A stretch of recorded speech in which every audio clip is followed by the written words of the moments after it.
তোমরা প্রথমে এই ভিডিওটা দেখো। সরি আমার হাতটা ভুল করে উঠে গেছে। ভাই মস্তান ভাই বললো যে ওর হাতটা নাকি এমনি এমনি উঠে গেছে। এমনি এমনি ওঠেনি ওর হাত, সামনে ভ্যালেন্টাইন্স ডে, এই জন্য মামনি ওর হাতটা তোমার উপর উঠেছে। যেহেতু তুমি তো যেতে রাজি হবে না, আগে মার খেলে তারপর যেতে রাজি হবে, বুঝলে? থাক আমি আর কিছু শুনতেই চাই না। মেয়েটা নাকি আর কিচ্ছু শুনতে চায় না।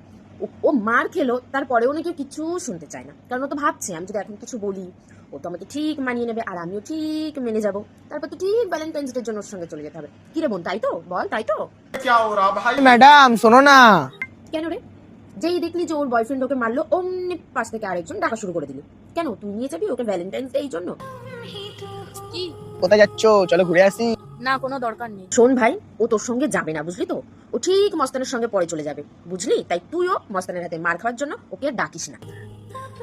সে যাবে বলছিলে, চলো। চলো। কি বোন, আমি যে ভাবলাম তুই যাবি না ওর কাছে, তুই মস্তানের সঙ্গে যাবে ভ্যালেন্টাইন্স ডে, তোর সঙ্গে চলে যাচ্ছিস কেন?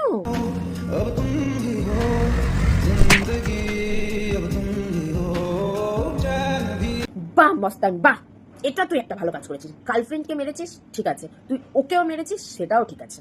ওকে মারার পর মস্তান ওকে নামতে বললো ইশারায়, এরকম বলে মেয়েটা নেমে গেল, মেয়েটা চলেও গেল। তো ভাই মারলি কেন, রাগারাগি করলি কেন? সেই তো দুজন মিলেই যাবি ভ্যালেন্টাইন্স ডে, তো এত ড্রামা করলি কেন?